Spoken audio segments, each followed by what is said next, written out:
They are mobile applications. They are console application. So this web application, this desktop application is what? These are the one which we have to install on our install on our personal computers, like MS Word, okay, for creating documents. We have Excel. Okay, these are the desktop application. Then we have mobile application which are designed for smartphones and tablets. Okay, like nowadays we use Instagram. Okay, we use WhatsApp.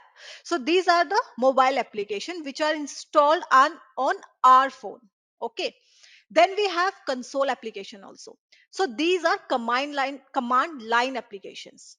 Okay, that can be used using text.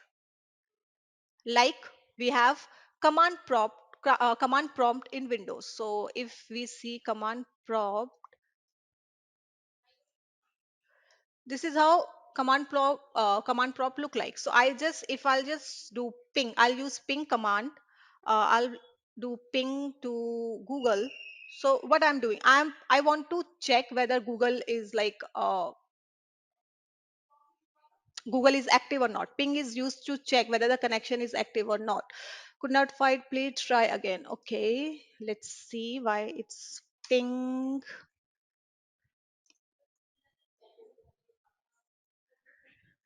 mm, Google.com. Okay, so this ping command is used to see whether the host is active or not. Okay, so this is a console application, a command line application. I have to write and then it's working. Okay, so this is how command prompt look like. Then at last we have web application. Okay, so web application, it is accessed through our web browsers. Like we have Facebook, we have YouTube's, right? So these are web applications. So when we talk about web application, there's one more thing which you should know, that is, okay, so client server model is what? Client server model is a model where all the users are called client. Okay, the user who wants to access who wants to make the request, they are called the client. And there is a server which handle all the request, or you can say all the queries which are client made. Okay, so that is client server model. So when we talk about this client server model, we have client side and we have server side. Okay, so client side are what? Client side runs the user web browser. Okay, or you can say it handle the user interactions, client side. Okay, if we talk about the server side, it runs on the web server, or you can say it process the request. Whatever request we make, it process it. Okay, it perform the business logic, you can say, or you can say it interact with database. And then it this server side is the one which give back the request. Whatever request a client made, it process the request and it give back that request. So that is client server model. Okay, and when we are talking about this web application, whenever we talk about it, there is three things you should always remember about web application. Okay, that is, we have web server. Okay, we have application server, and we have database. So these three things you should always remember whenever we talk about web application: web server, application server, and database. And when we'll go further, you will know how these things work together to display the content, or to if other language I say, to uh, process our request, whatever request we make, how it process it. Okay,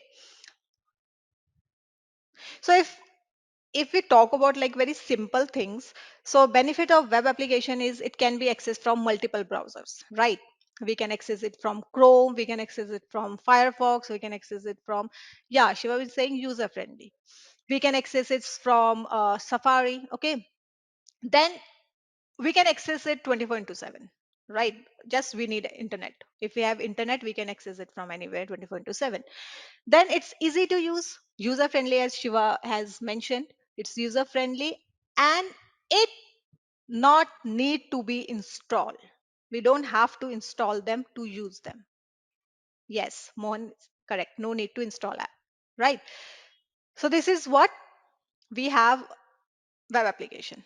Now, if we talk about the content of components of web applications, we have front end. In a web application, we have back end, we have database, and we have web server.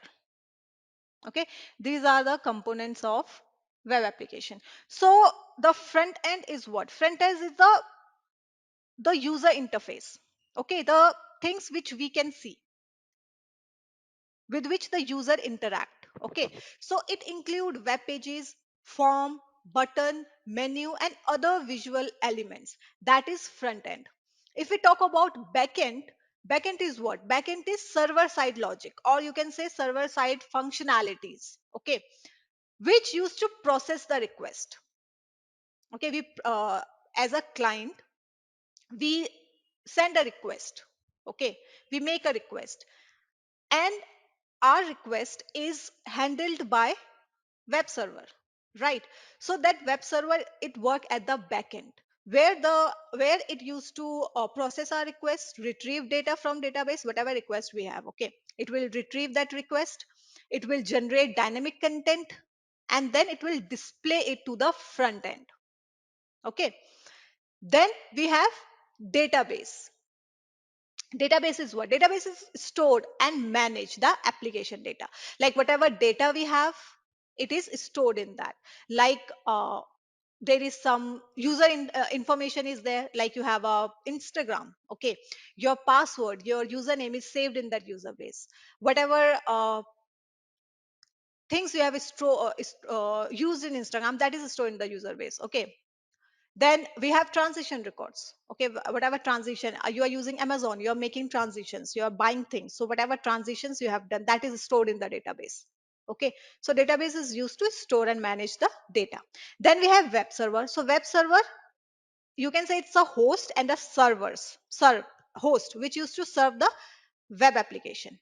It handle the request. Okay, the requests which are coming from user browser, it's sending back the responses containing the request and everything. So that is done by web server. Okay, so these are the components of web application. So if we talk about front end, so if I give you an example of front end, any home page. Okay, so the home page which contain the product, promotion, categories. Okay, product pages, like if you open the Amazon, you see the products, like description, price, image, everything, it's there in the front end. Shopping cart is there, you are adding things in that, you are proceed to check out everything, that is the front end. Okay, then user account is also a front end. Back end means authentication, when you register yourself. Okay, user logging, register, password management, that happens in backend. All the product listing, inventory, pricing, updates, everything that happens in the backend. Okay, shopping cart logic, like the discounts you have, your order summaries, everything that happens in the backend. Your order placement, when you order something, your placement is happening, your shipment tracking, everything happens in the backend. Database is the, like your, if you talk about the shopping site, like as we are mentioning right now, the your database of your profile, your login credentials, your preferences, your order history, everything that is stored in a database. Then the product database, the product is there, let's say there is a shampoo is there, so all the information about that shampoo, the pricing and everything, the related information about all the categories about the shampoos, everything, it's stored in the database. Okay, then your order details, the payment information, your shipping address, everything, your order status, that is stored in a database. Okay, And if you talk about the web server, it used to host the web servers, web application using HTML, CSS, JavaScript, and other resources. Okay, it used to handle the HTTP request, right? Like get, post, and all these things. We'll see that now after this. Okay, so these things happen in the web application. Okay, so APIs are the one, you can say, if I explain in a very simple term, just used to say API is the one who used to take our request, right? Like they are the, what I say in a layman term, they are our uh, servants. If you want something, you will just tell them, they'll take your request and they'll take it to the web server. Like if you're in a restaurant, you want to order a food, APIs are like the waiters. Okay, they'll take your order and they'll proceed it. Okay, so that is in a simple way how I explain APIs. Okay, so now when we are talking about web application, there is one thing which used to be there. Okay, that is static and dynamic pages. Static and dynamic. Static web page and dynamic web page. So what do you understand by static web page and what do you understand by dynamic web page? Data cannot be changed in dynamic, app in static. Okay, data can be changed in dynamic. Yeah, correct. App is static. Dynamic is interactive. Static is manual and dynamic is automated. Okay, so what about YouTube? YouTube is dynamic or interactive? Static.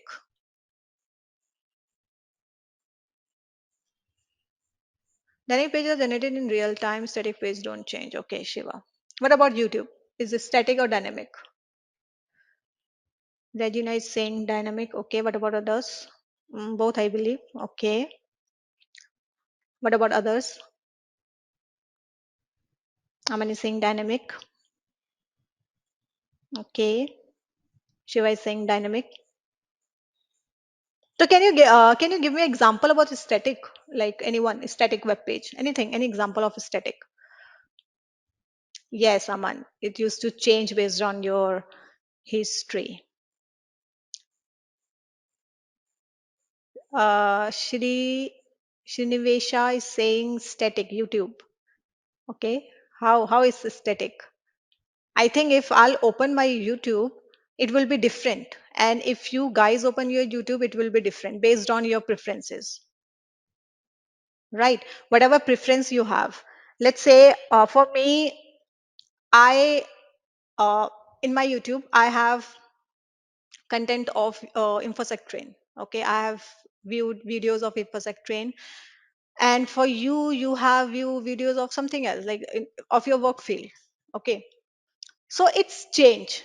It's not same for everyone. It's keep on changing. So that's why YouTube is dynamic. It's not static. Okay, that's why I want you to give me some example of static web page. Anyone? Because dynamic means it's changing, as its name says. Static means something which is constant, which is not changing.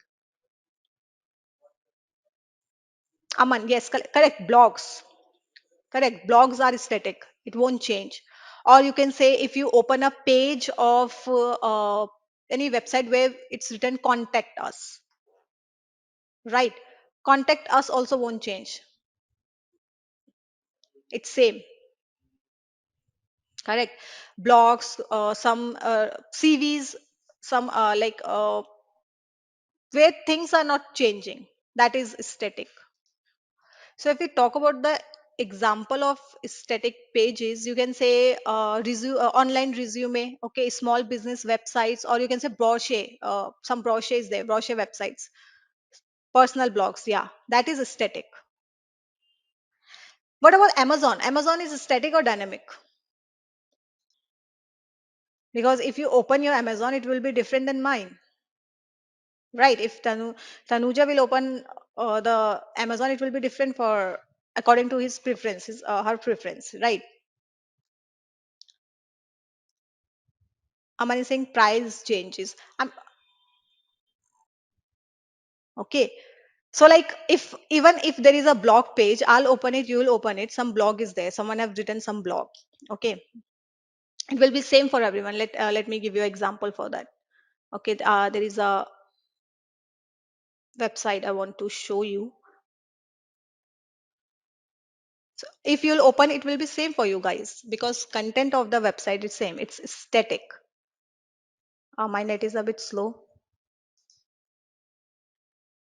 Give me a second, guys.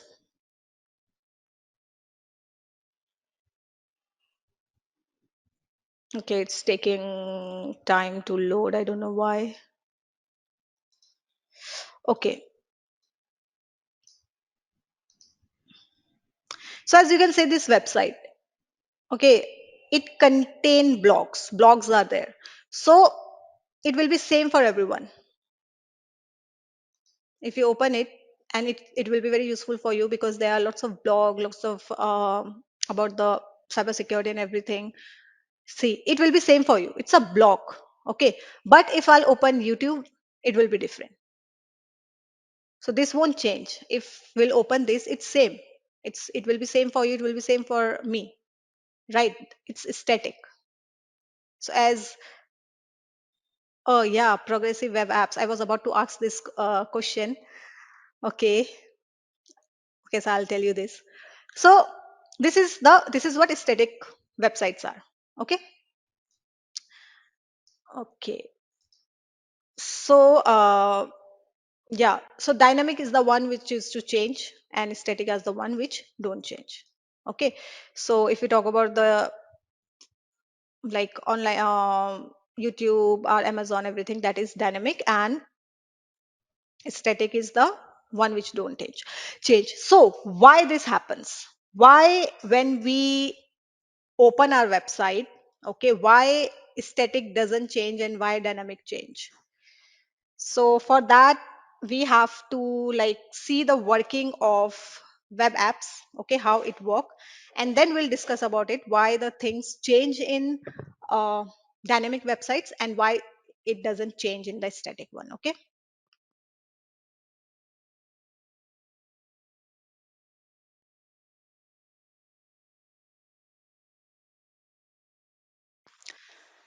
So if we talk about how this web application works, okay, so here we have a diagram, but I want to show you like with my diagram also very simple way, in a very simple handy way, which will be you to understand very easily. Then we'll see about this diagram. Okay, so this is a user, or you can say client, and that client, this is a web server. Okay,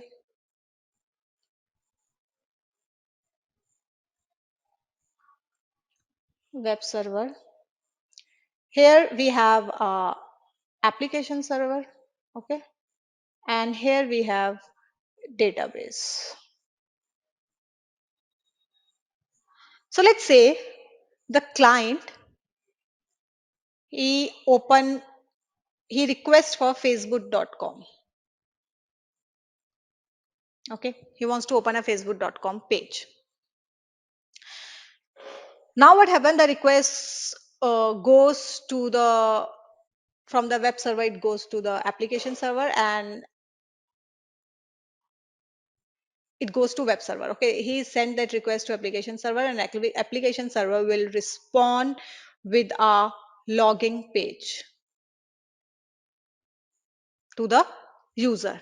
Okay, now once the logging page comes in front of a user, he write his username and password, and he reply back, he responds back to the request which was to the respond which was made by the web server. Now once the he have written the request, it will go to web server. Web server will check the database which is stored here in the database at the time when he made the Facebook account.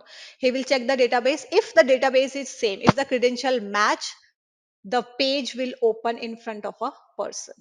Okay. And if it's not, it won't open. So this is how web application works. Okay.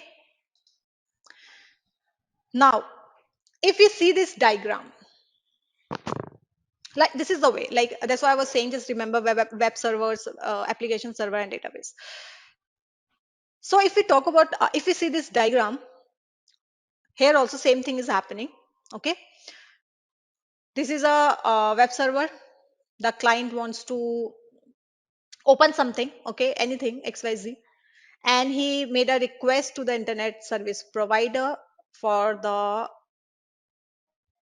for opening a page. Okay, that request, it will go to the web server.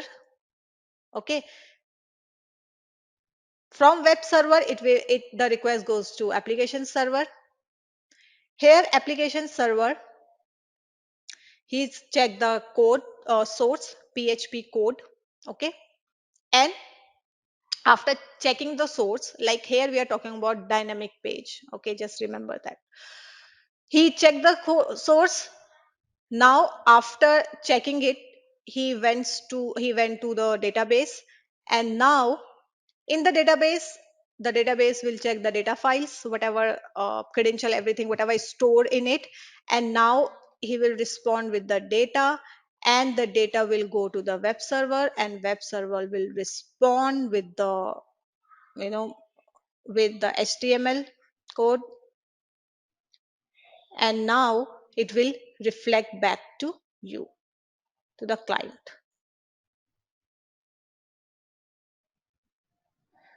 So this is how web application work. And when we talk about static, and when we talk about dynamic web pages, so here what happened,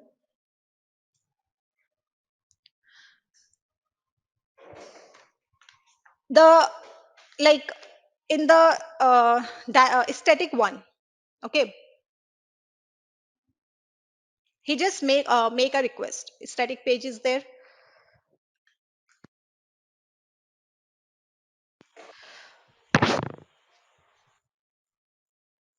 The client wants to make a request. Okay, it will simply, the request will go to web server,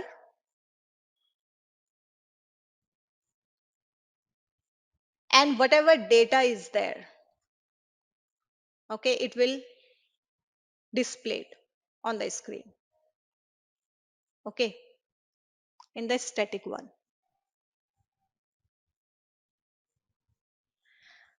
But if we talk about the dynamic website, in dynamic website, what happened when the client request the web browser for a dynamic page, okay, web server, what it will do, it will send that request to a software, and that software is what, that software is application server. Okay, then what that application server will do, it will read the code from the page. That's why here it's reading the PHP code from the page, it will read the code, and it will complete the page. Okay, and then it will, you can say, assemble the code. Okay, it will complete all the instructions, whatever written in the code, it will complete it, and after completing it, then it will transfer that to the database, and then the database will do the rest of the process, like it will return it, and then the page will be displayed. So for the static one, it will directly happen, like in the static, for the static web page, web application, sorry, application server won't be used. It will, whatever it's stored there, it will directly send it. But for dynamic websites, like dynamic web page, web server will send the request to the application server, and then application server will read the PHP code, and then it will complete the whatever the instruction will be there, it will complete it, then it will give back the result to the web server. Okay, that is the difference between the static page and dynamic page, and that's why it's quite like the time the dynamic page take is quite longer than the static page. Static website web app open faster than the dynamic one. I hope it's clear till here.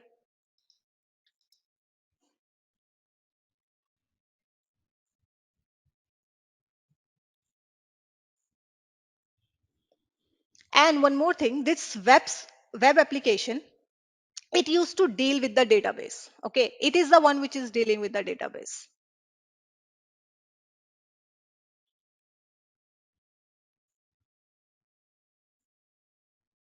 Okay, so you can say that uh, the here when you're seeing it, uh, database, like you can see, and nobody asked me about SQL, like MySQL there, language is there.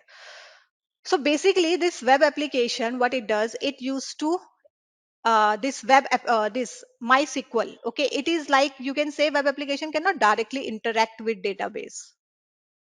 Okay, it communicate with the database through a driver, and that driver, it act as an intermediate between a database and a web server. And that driver is what? That driver is, you can say this database query, MySQL. Here MySQL is a driver. Okay, that's why we use this SQL injection. And this SQL injection, MySQL injection will, tomorrow we'll talk about these injections and all. You just know that this is the one which the application cannot directly interact with the database. It interact it with it through my this MySQL. Okay, example data. This is the, you can say, driver. Okay, or intermediate between the database and the web server. Okay, so this is how the web applications used to work. Okay, and now about the PWA, progressive web apps. This is what, this is a PWA file. Okay, so if we talk about this PWA, which is progressive web apps, these are the apps which you can say it is designed to work. It is like it is designed to work on any platform. Okay, it can work on any platform, whether it's a browser or whether it's a mobile or desktop. You can use it anywhere. Okay, so Spotify is one of it. Tutor Lit is one of it. Okay, Pin Interest is also, it is also using WPA. Like it's also WPA, and that's why it have a better performance. Right. So you can use it like even offline. In poor condition also you can use it. WPA can work in offline or in poor network conditions. Okay, it can be used in various devices, screen sizes from mobile to desktop. You can use anywhere these applications. Okay, they have a like very if you use it, like if you are using Spotify, it provide a very smooth experience. Okay, there is uh, push notifications, you can have smooth transitions, you can have a home screen installation. So basically these apps are very handy and very smooth in using. And you can, okay, so yeah, and one more thing, this WPA is secure. Okay, why it's secure, WPA apps? Because it's use HTTPS. Okay, and now why, like what is this HTTPS? What is this S stand for? Anyone? because we are talking about security here. So we will always yeah, secure TTP. So what this S does, yeah, encryption, correct, Mohan. So what this does, S is doing, it is encrypting the data. Okay, whenever we use this secure browser, this secure protocol, it is used for encryption purpose. Okay, so anyone, if you know what is this encryption,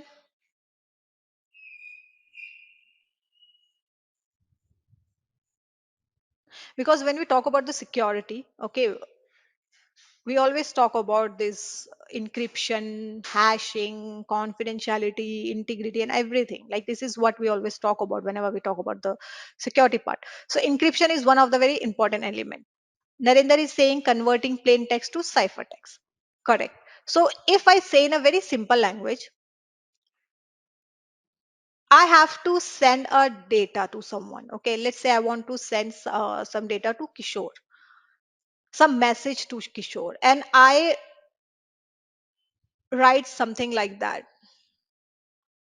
It's this communication, if you are using a secure communication, then it is like even WhatsApp. If you open WhatsApp, we always just see, now notice it, it used to return end to end encrypted,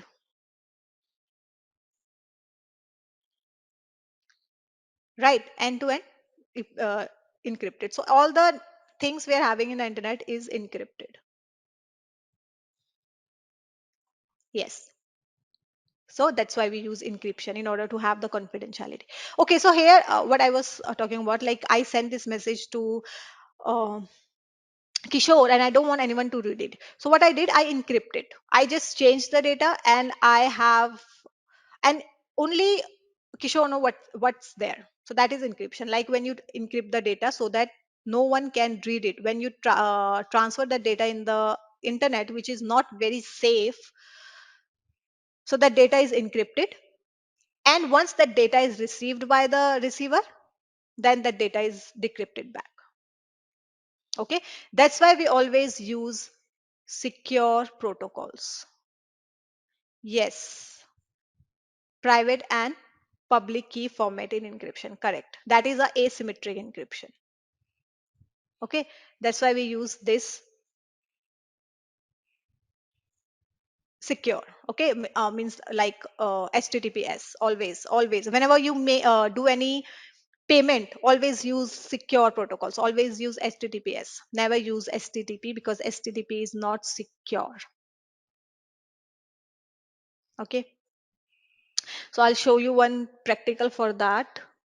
So let me finish this, then I'll show you the practical part. Okay, one practical.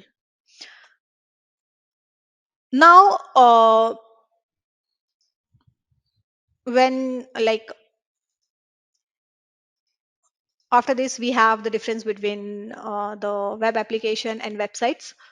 So web application, as we have already like know that web application is we it's an interactive software that runs on a web browser. Okay, we use web browser to run it. Okay, and if we talk about the web application, it has lots of functions, like you can manage the account, you can create content, you can purchase products, many things are there, right? It's a very interactive software, correct? And if we take the example of web application, it is Gmail, right, which offer lots of services, correct? Then we have websites. So websites are what? Websites is a collection of static page. Okay, websites can be static and can be dynamic pages. Just remember that it can be static, it can be dynamic. Okay, and it provide information to users. So basically, these websites, they what do? They generally focus on displaying the content that a user can read, view, or download. Okay, so if we talk about simple website, like I'm saying, website can be static and dynamic. So the in the website, when we have a page, like if you open a college, websites, you can see that our page is there, contact us or their address, something. It is always static. It won't change. The contact us page, right? It's same. So that's why it can be static and can be dynamic. So primary purpose of it is to deliver content like text, image, and videos and all. Okay. And if we talk about the technologies, okay, the technologies it use. So for the static one, we use technologies like HTML, okay, which is always used for the pages, CSS, JavaScript, okay. These are the technologies we use, which are with or without server side languages, okay. But for the web applications, dynamic web applications, we use it have like you can say it have a mix of front end and back end technologies. So that's why it includes server side languages also, like PHP, okay, like Python, Ruby, like that, okay. And it contains the client side request also, client side scripting also, like JavaScript and all, okay. So these are the technologies is used for. If I give you example of web application, we have Gmail, we have Facebook, we have e-commercial platforms, okay. For mm, websites, we have a corporate homepage, or you can say some news sites like BCC, CNN, blogs, like which I have just shown you just right now, personal portfolios, online brochures, and all that. Okay, so these are the application part. Now, before starting the HTTP part, I want to show you something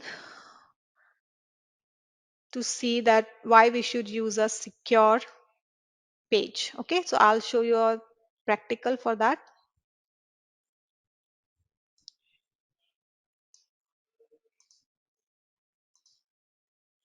So although I should show you it afterwards, but I just want to show you now so that it will be more clear to you.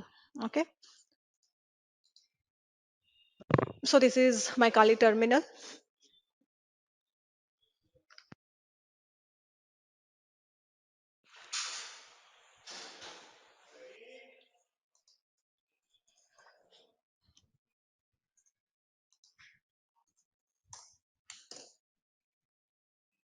So I just want to show you because I want to show you few more things, like I want to show you Wireshark as well.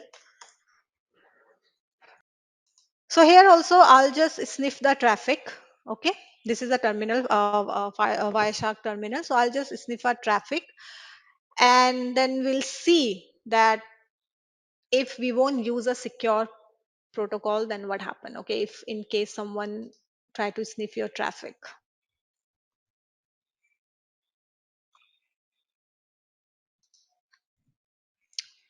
So this is a page, okay, and as you can see, it's not secure. Connection is not secure. It's written. That means it's using HTTP. Okay. So what I'll do, I'll just write a password.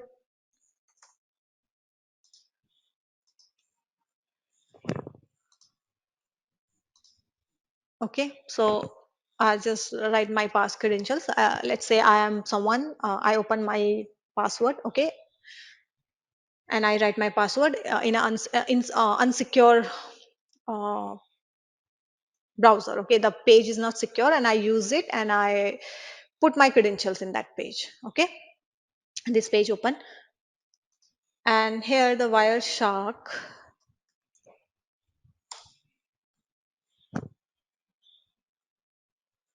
Okay, so I'll just C8 TCP packet. So here, see, HTTP 1.1 200. Okay. So this is what? This is the HTTP version 1.1. Okay, which we'll talk about later. This is what? 200 is what? 200 is status code. Okay, HTTP status code, which also we are going to discuss in this class later on. And this 200 means success. Okay, whatever we try to do, it happens. So we try to open a web page, right? We just put our password and everything and it's open. So that's why it's saying success 200 and okay. So now if I'll go down,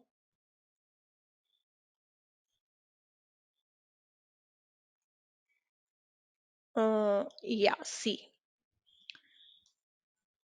can you see it has captured my password and my username? Is it visible, everyone? Username test and password test.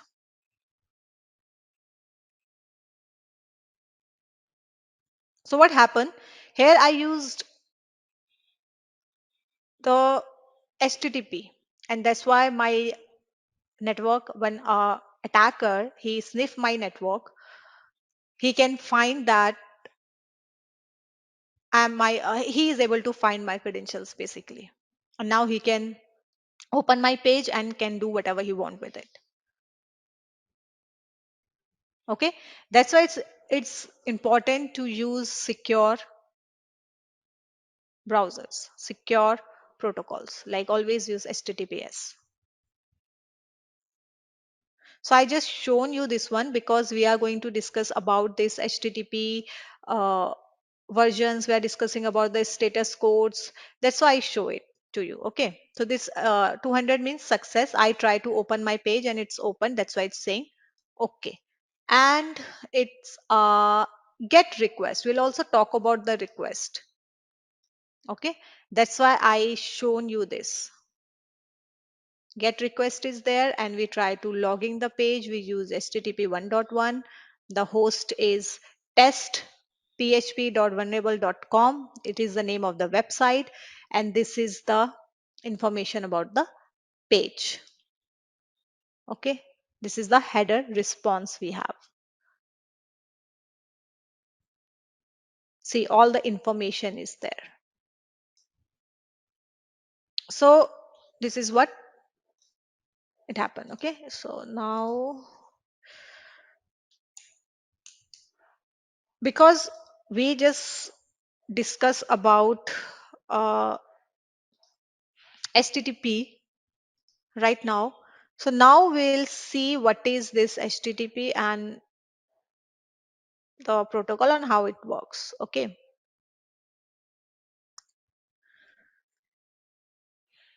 So the HTTP, it is stand for Hypertext Transfer Protocol. Okay.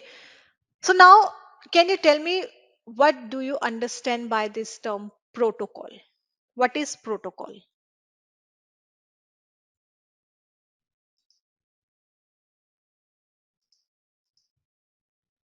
What do you understand by protocol? Set of rules. Narendra, correct. Yeah, money, set of rules. Okay, so and this HTTP, at what port does it work? HTTP, the port number of HTTP 80. Correct. What about HTTPS?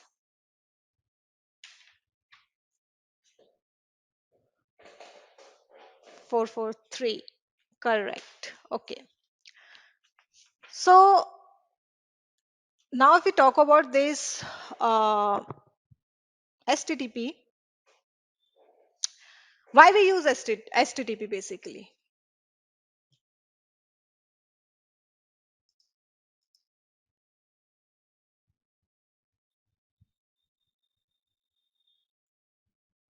So why we use secure channel? Okay, for secure channel, but we are using it like we use HTTP to transmit the data, correct? whatever data we have to transmit, you can say more. It's like a medium. We transmit the data using this. We are able to communicate between the browsers because of this HTTP. Correct. So this HTTP, you can say, is the foundation of data communication on the World Wide Web. Okay, and it is a protocol which is used for transferring the hypertext request and information on the internet. So yeah, the application layer. Okay, now the if we talk about the protocol, it contains three things. Okay, the protocol, it contains, one is header, one is payload, and the other one is footer. So this header is what? Header is, you can say, it's a source information, or you can say it's a destination information. Source information, destination information. It contain file type. It contain file size. Okay, so everything, every detail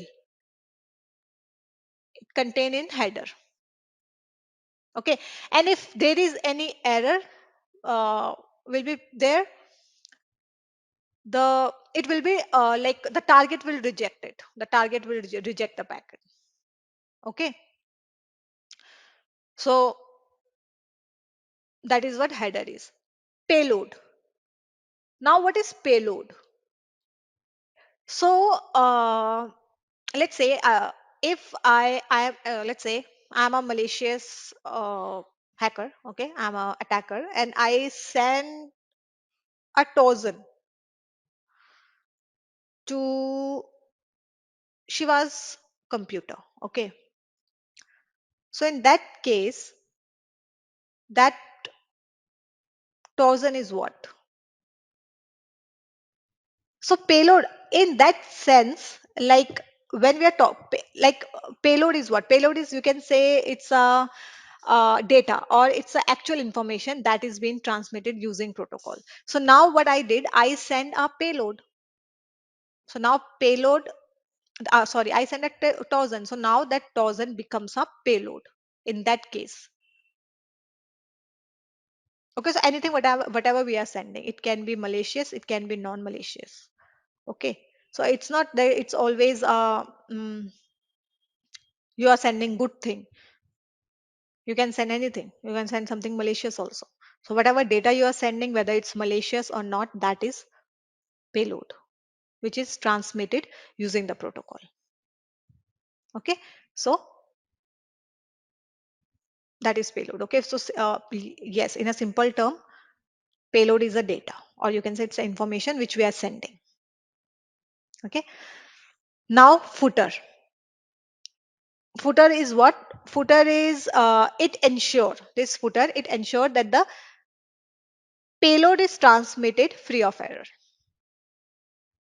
Okay, that's why it have this footer have a checking mechanism in it. Okay, it's check whether the data, yes, CRC, correct, Kishore. It has a checking mechanism in it, that the data is properly transmitted to the end goal, or to the person we want to send it. Okay, to anyone, XYZ. So this is the three things you should know about the uh, protocol. Okay, now when we are talking about this protocol, one more thing, I just remember that HTTP is what? It is TCP based, or it is UDP based.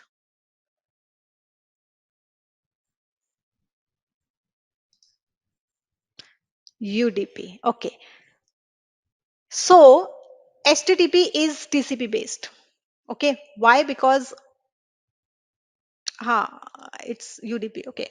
So it's a TCP based connection. Why? Because when you, as you all are mentioned already, few of you, TCP, a three-way handshake and all.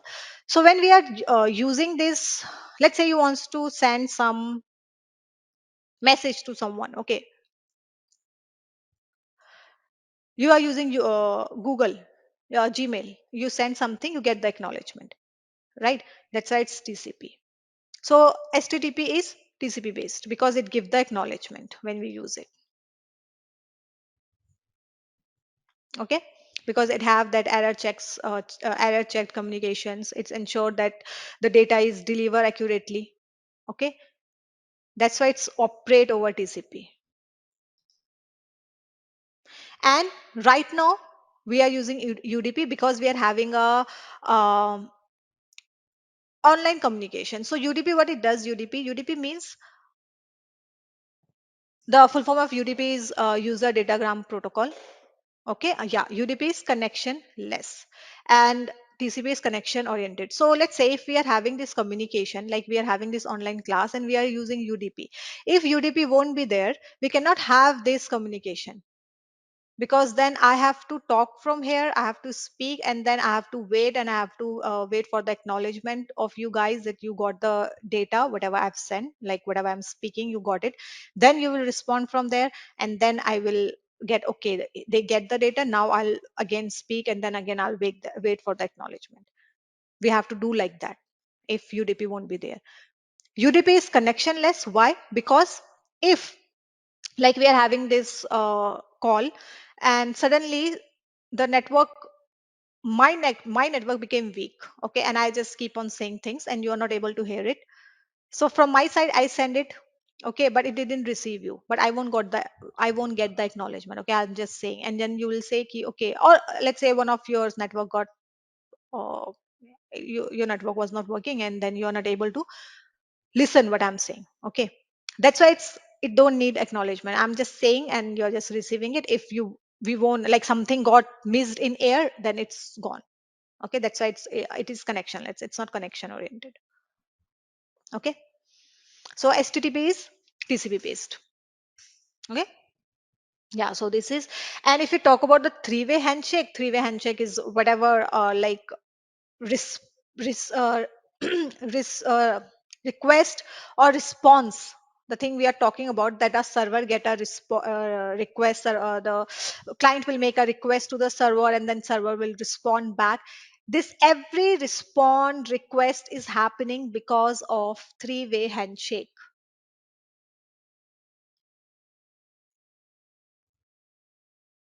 And TCP is the one who used this three-way handshake, and that's why HTTP used TCP.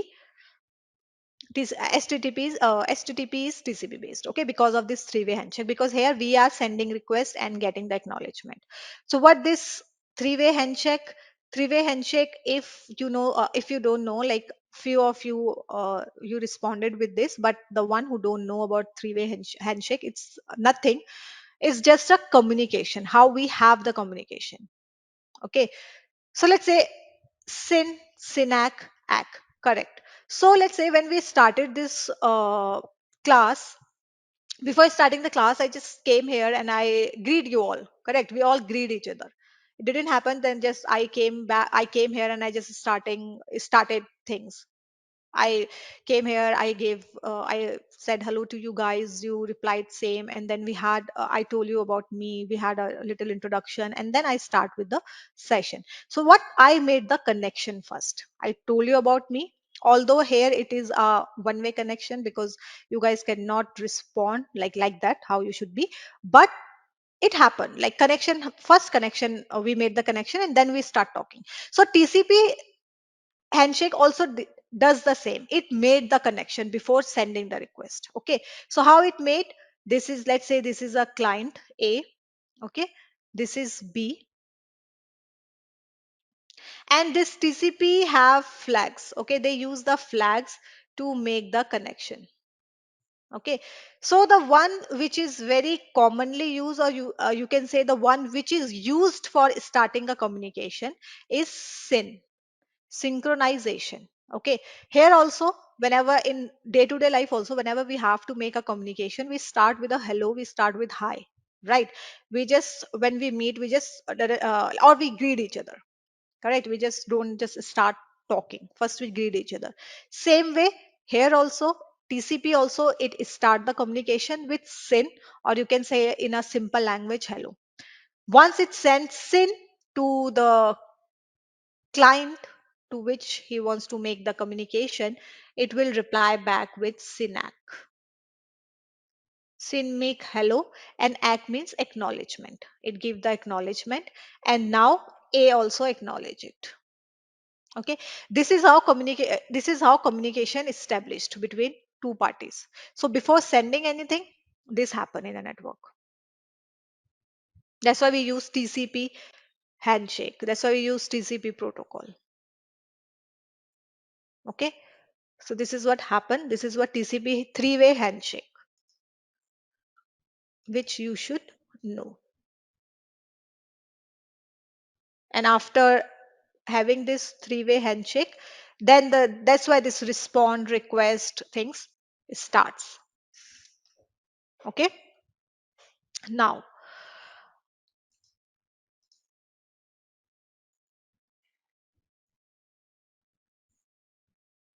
so if we see like how this HTTP protocol protocol, how it works. So here are the I'll just tell you the few steps how it works. So let's say there is a user. Okay, user wants to uh, user he just enter a URL. Okay, in a web browser, the user enter the URL. Okay, I'll open this page.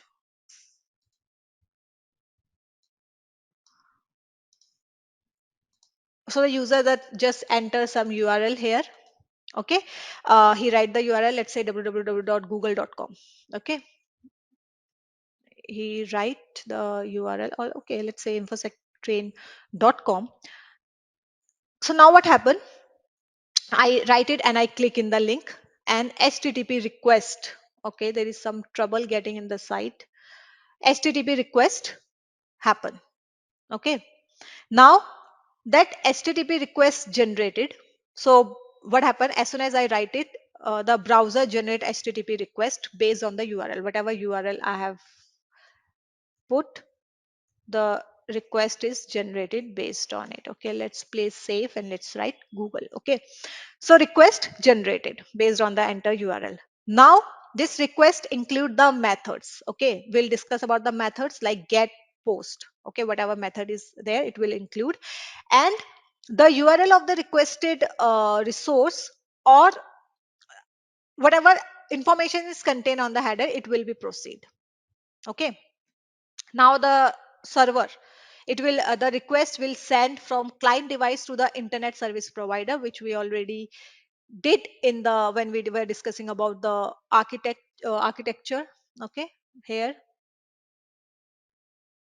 it will go to the internet service provider. Okay, the request, and then it will go over the internet to the appropriate server. Okay, over the internet it came to the server.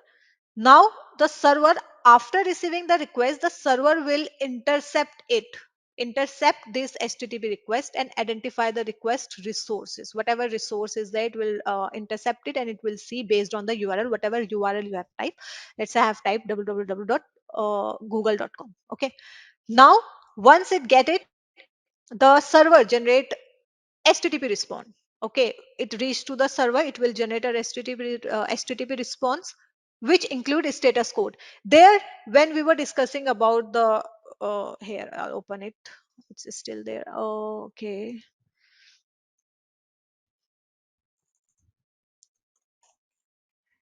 So where is it?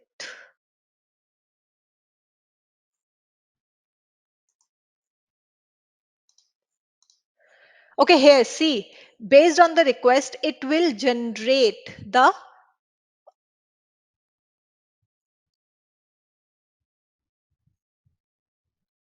okay. After receiving the request, it will intercept the request and identify the resource. Okay, after the server will generate the response with a status code indicating success or failure. Here 200, this 200 you can see it is a success code. Means when I type the user like the username and password, I got in. correct, my page got open, that means success. Okay, it indicate with the code, status code. Here this 200 is the status code. Okay, that means the request I have made is success. Okay, if it won't be, then it would be generating something else for the failure. Okay, so now after that the request is sent to http, like the request is happened, so the server send the http request back to the client through the ISP over the internet. Now if its request happened, the request come back to the client and the browser receive the http response, and based on the content and the response, it will display in your screen. Okay, so finally the result will come. So this is how the request works. This is how when we open the any browser and then we type any website or anything we wants to enter, this is how it happen in the backend. Okay, and this is what status code look like. Then we have methods also. Here if you see, here see get method. Here I hope I'll open it. Get means when we fetch something, when we want to fetch something from the internet, then we use this status code. This is a response method, get method. Okay, so now when we are talking about this status code and this response method, now let's see about http response codes. So now when we talk about http, we have to mention about the http request methods. Okay,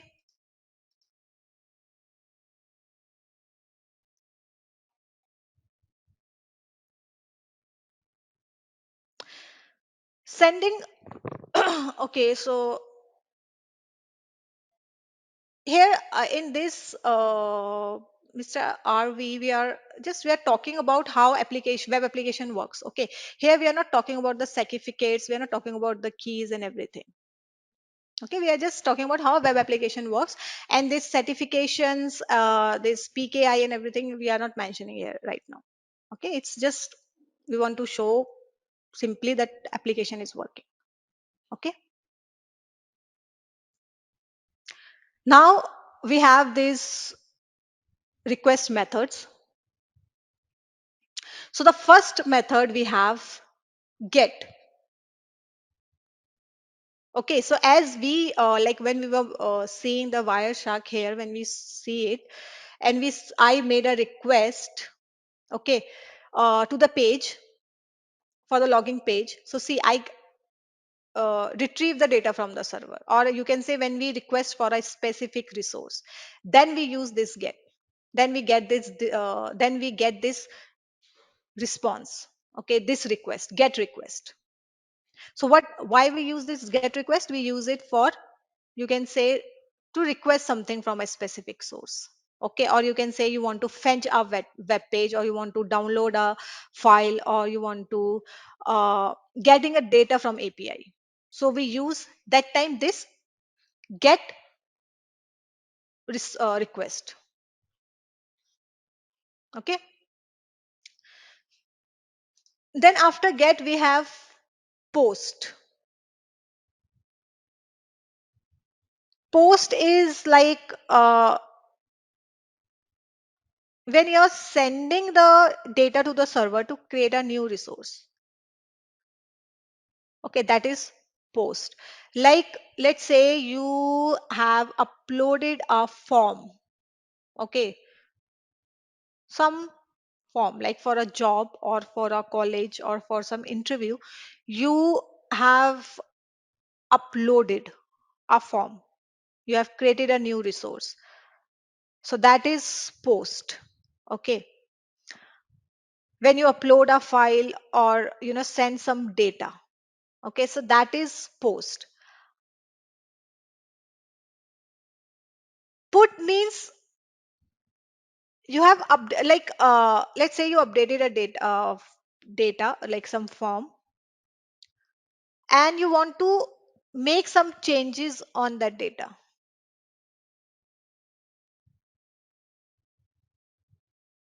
Okay, or you want to replace the data. You thought, okay, this file, I have uploaded this document, but something is missing in that data, so I want to change it. So you replace it, you replace that file. That is put. Or you update, like update, if I talk give you example of update, simply you have a Instagram, you uploaded your picture and you updated a status, and then you say, no, I want to change the status, I'll update something else. So you updated it, you changed it. That is put. Okay, you, when you make some changes in the existing file. So that is, yes, modifying existing record. Yes, you can say, Kishore, that you are changing some phone number in a form. Now before you put something else, now you want to change it, so now you will use put to modify the that number in the form. Okay, then we have patch. Patch means you are partially updating some existing resource. So you're just changing a specific field in the database. Okay, that is like input. You can input, you can, what you can do, you can replace the data completely, or you can update data. Okay, it's up to you whether you want to delete the data again and then you want to upload it again, you want to replace it again. That is put. But in patch, you will just slightly make some changes in your form, partially changes you will make in the existing resource. That is patch.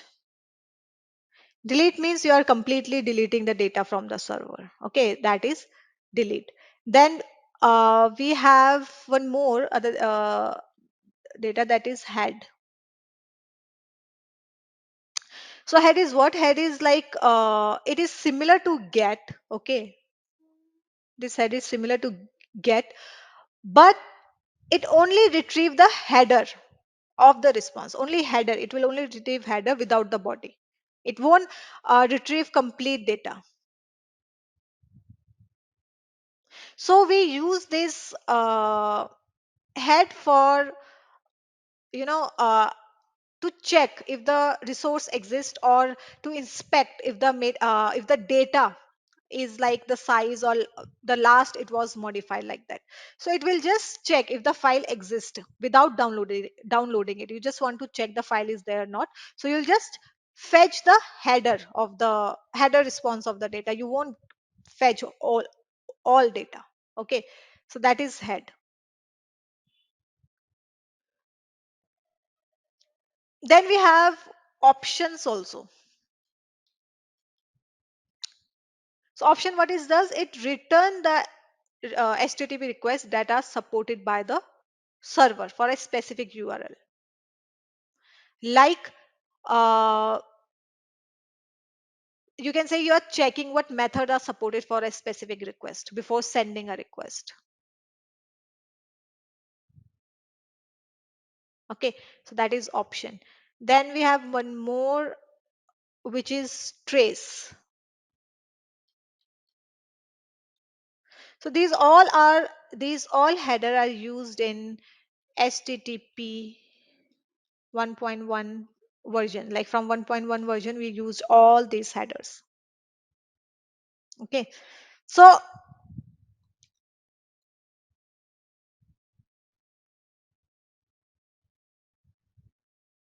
this trace request is, it is mainly used for diagnosing. Okay, it's mainly used to see how the requests are being altered during transit. Like when the request is transit, if it altered, if it's changed. So basically for that we have this trace. So it is used for firewall configurations, or you can say for proxy purpose. Okay, this trace request.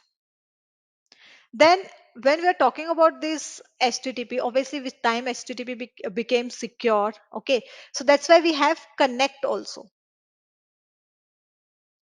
So this connect, it is used to establish a tunnel to the server, like basically for secure connections. Okay, for secure communication, we use this connect request method. Okay, and this or you can say in a proxy, we can use it in a proxy. So it's used for a secure connection like SSL or TLS connection. So this secure, if we talk about this HTTPS, it use the secure connections. Okay, and the secure connections is used through SSL and TLS. Because of these SSL TLS, this HTTP S is secure.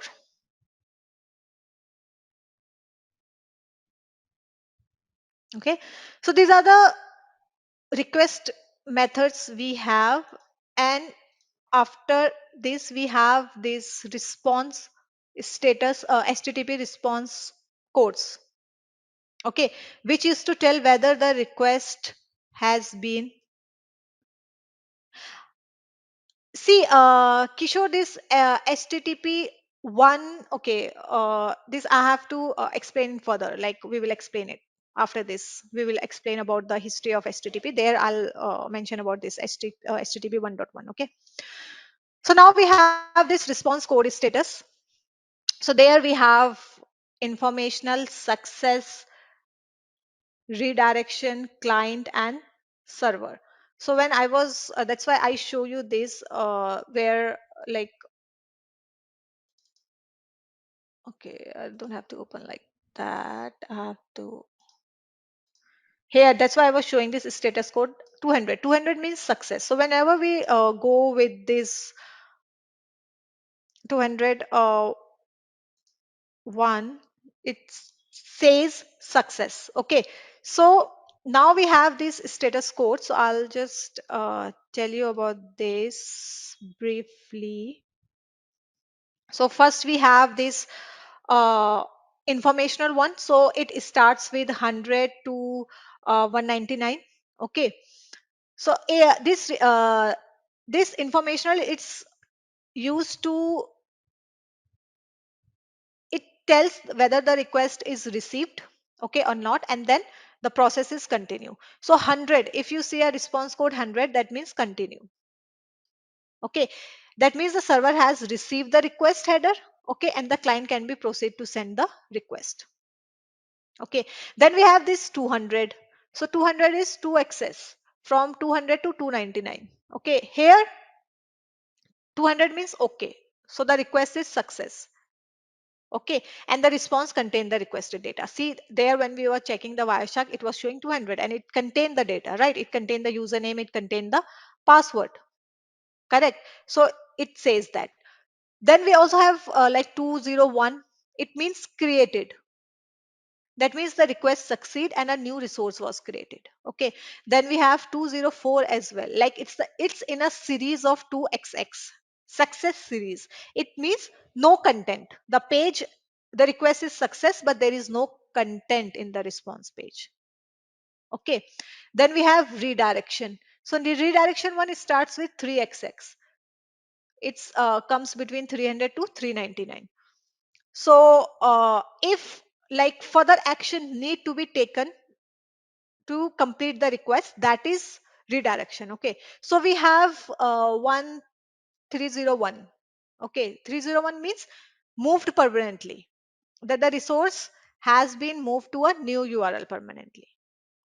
Then we have 302, that means found, the resource has been temporarily moved to a different URL. Like different codes are there. There is 304. Okay, that means not modified. So the request resource hasn't been modified since last. So that 300 series is used for redirection. Okay, then we have client side server and we have server side error. Okay, client side error starts with 4xx, which is between 400 to 499, and server side error is between 5xx, like 500 to 599. So client side error means the request contain incorrect syntax or it cannot be fulfilled. So one thing which we always see is for 400, you must have seen sometime when you try to open a web page and it didn't open, that means and 400 used to come. So this is what, these are status code, that means bad response, bad request. Okay, then we have 401 also for the client side, and this 401 says unauthorized, means authentication is required to access the resource. Okay, then we also have 403 forbidden. That means the client is authenticated but does not have permission to access the resources. We have 404 as well, which means not found, and this error we get many times. 404 not found, the request could not be found on the server. Okay, then we have 5xx. That means 5xx, this series, this number, it lies about server errors. Okay, so here the server failed to fulfill a valid request server, and that's why we have this server error. So we have 500. Okay, that means internet server error. Okay, then we have 502. That means bad gateway. The server received an invalid response from an upstream server. We also have 503. That means service unavailable. Okay, so let me show you example of it. Like I'll open just some pages and then let's see whether it's how it will respond. Okay, so mm, let me open it. Okay, so let me open this page and let's see what comes.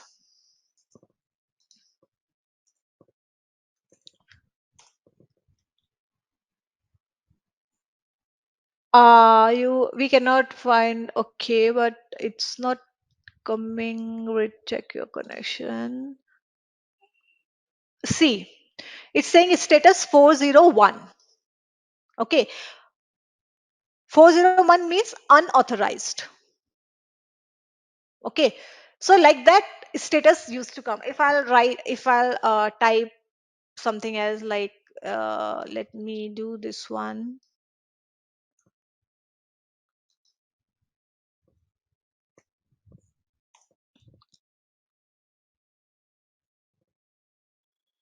Okay, and if I see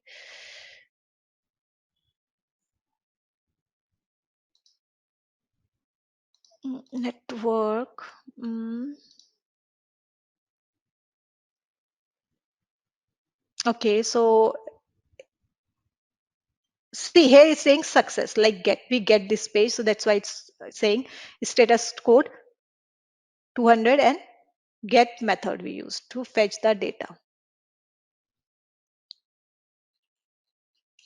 And before it was 304. 304 means redirect. 304 was there. Okay, so although I open it, okay, let's see more, or let's see whether this one will work or not. Let's see if this one will work.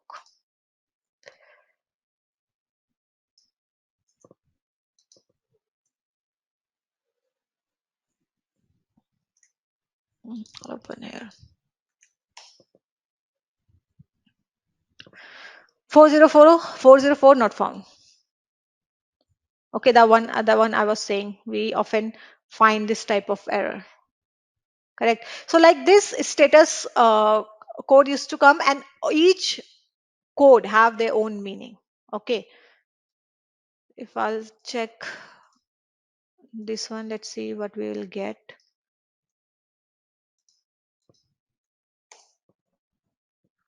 Okay, same thing is coming. Okay, client side error. Okay, fine. So these are the HTTP response status code, and when our requests succeed, and if it's not succeed, we get this type of error.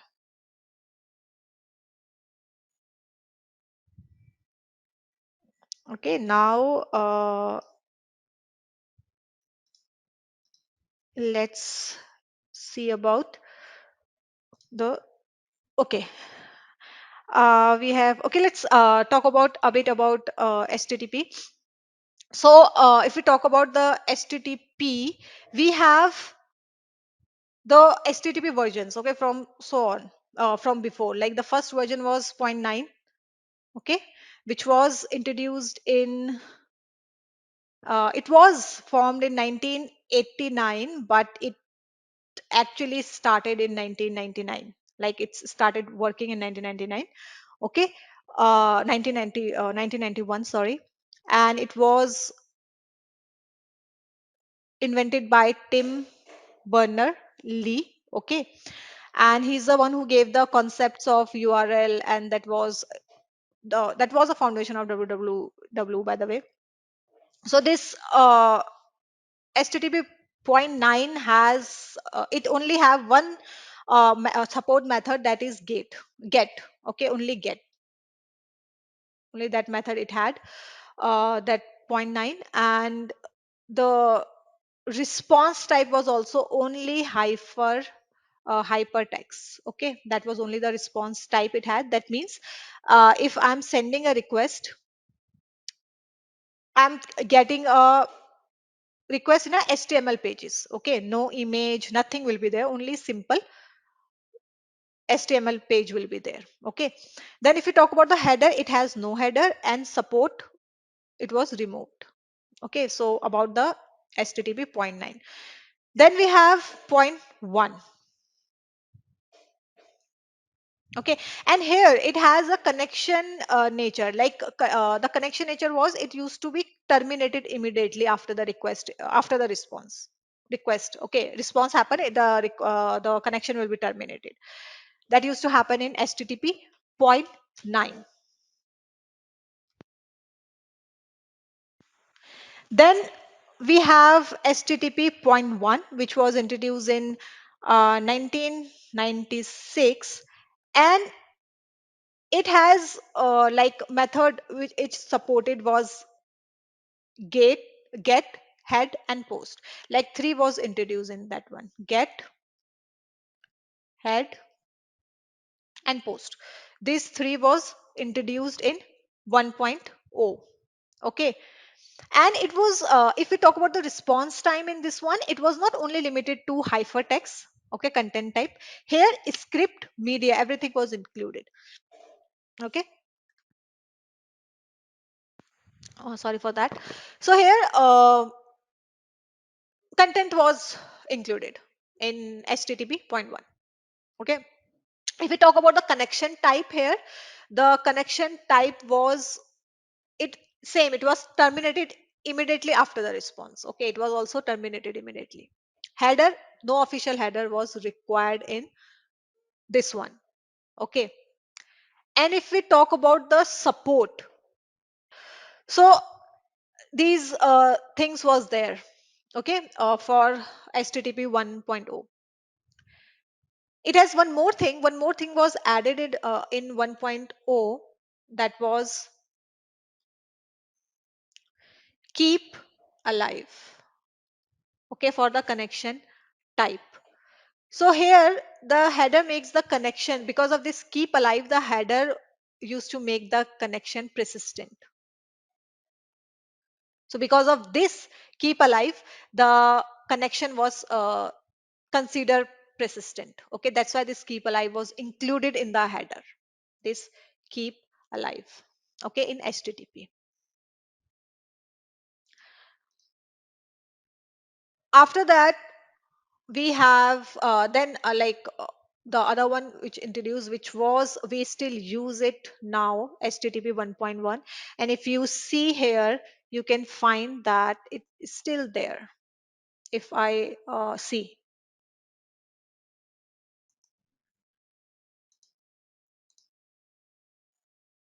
HTTP 1.1. So this was a persistent connection. Okay, yeah, about the http http 1.0, it used 16 status codes. Okay, right now we were discussing about the status codes, but here we only use 16 status codes. Okay, in 1.0. Then we have http 1.1. So it is a persistent connection. Here we support the methods like get, head, post, put, delete, trace options. Okay, and the connection nature is long lived. Okay, and it is used until today, as I have already shown you the example that it is there. And it also use keep alive, like consider persistent connection until unless it's not like terminated. Okay, it contain the persistent connection. Here the status code, if we talk about here in 1.1 we have 24 status code. 24 status codes was using, okay, for the HTTP 1.1. Now after like it obviously it contains lots of key features if we talk about this HTTP 1.1. So if we talk about the features of 1.1, it has a feature that a single connection can be reused for multiple request and response. Okay, means you can save the time and resources because the connection don't we don't have to open the connection again and again. That's why we say that the connection was persistent. Okay, this was a feature in it. Now for this HTTP 1.1 pipelining was introduced in this one. Okay, that means pipelining means you can send multiple requests in a sequence without waiting for each one to answer. Okay, without waiting for the answer you can send another one. So pipelining was there. Before this we have to wait for a response to a request. We have to wait, and then once we get the response then we can only send the next request. But after pipelining in 1.1 we can send, like you can send multiple requests in a sequence without waiting for each one to answer before sending the next. Okay, so this reduce the overall time, or you can say latency for communication, and that's why the web pages load faster. Okay, for 1.1. Then for this HTTP 1.1, the content can be sent in chunks. Okay, the server send the data in a series of chunks. So means the client pieces them together, and this is helpful, like it is useful for sending the data for unknown length for a data streaming. You can send data in chunks. Before 1.1, server has to know the exact size of the content before you send it. Okay, so and because of that it was not always possible to send for the dynamically generated content, but after this you can send it.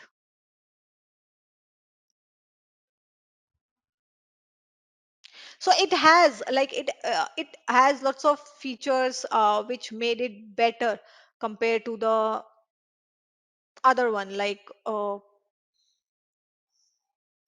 you can say compared to the 1.1. Okay, so when we're talking about this there is one more thing which you should know, that is speedy. Do you have, so this is speedy. It is it has no full form, by the way. It is call it like this only, speedy. It is it is a network protocol, okay, which was developed by Google. Why Google developed it? It developed it to improve the speed and performance of web content delivery. So people Google use it to reduce the, to enhance the security for website, for optimizing like how the data is transmitted between server and browser. Basically it increase the speed, improve the speed, is improve the performance of the web content. Okay, that's why this speedy was used, and it was a network protocol which was developed by Google. Okay, it contain many features like multiplexing. So multiplexing is what? Speedy allow multiple requests to be sent over a single TCP connection. Okay, it used to have header compression also. So it comprise HTTP header to reduce bandwidth usage. Server push concept was also there. So for HTTP 2, now we have this server push as well. So server push was there. So what used to happen here, the server can send resources to the client before they are requested, so that the process can it can speed the process of loading. Okay, so it was introduced in this SPD. Okay, although when this HTTP 2 came, it was terminated in 2016. This SPD, it was terminated because it was only used. It was a protocol developed by Google, so it was used in Google Chrome and all. So that's why it was terminated. Okay, now widely we use HTTP 2, and any browser can use it. Okay, so now if we talk about HTTP 2, you can say the rise of SPADI and HTTP 2. So for the HTTP 2, um, it was obviously the HTTP 2 was better than HTTP 1 because it has lots of feature, like it this HTTP 2 introduced binary protocol. So this binary protocol means the data is encoded in binary form, like zeros and one. Okay, so when data is transferring, it is transferring in an unreadable form by humans without tools. That's why it's you can say it allow for more efficient processing of data. Okay, then multiplexing, same thing which was there in speedy, same thing was introduced in this one also, that you can allow multiple requests and response to be sent and received simultaneously over a single connection. Like lots of requests are coming in a TCP single connection. Okay, so that is multiplexing, which is there in uh, HTTP 2. Then server push, which was also present in SPDY. So server push allow the server to send resources to the client proactively. Okay, even before the client requests for it.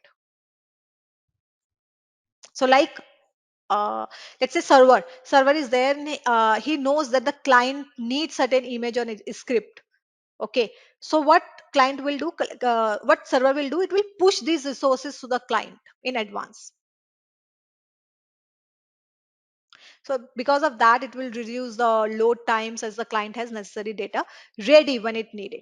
Okay, without additional round trips. So these things was introduced in HTTP 2, which was introduced in 2005, and we are using this. Okay, so these are the HTTP header. Uh, okay, other than that, we have this HTTP response structure as well. So see, this is how this HTTP response contain, like they contain the status line, they contain the header, blank line, and body, which is optional. Okay, so here HTTP 1.1 okay is a response status line, right? Then response HTTP response header contain the date, range, length, and the content, everything. And the HTTP response body, which is optional. So this first line contain three elements, which is HTTP version. So here the version is mentioned, the status code, which is already here, and the status text. You can say it's a reason phrase. So okay, not found, internal server error, like that things comes in the status line. Okay, then comes the header. Okay, I'll open this again. Here you can see things better. Mm, mm, mm, mm.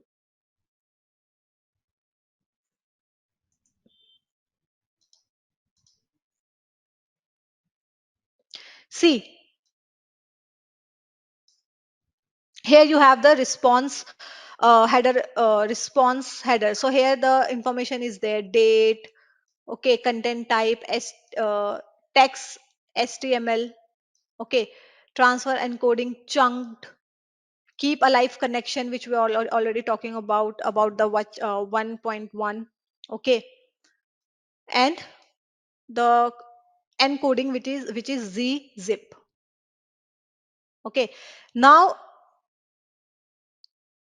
here, this is what, this is header information. Okay, here we contain the content type, okay, the server, cookie, location, everything. Okay, everything is mentioned here.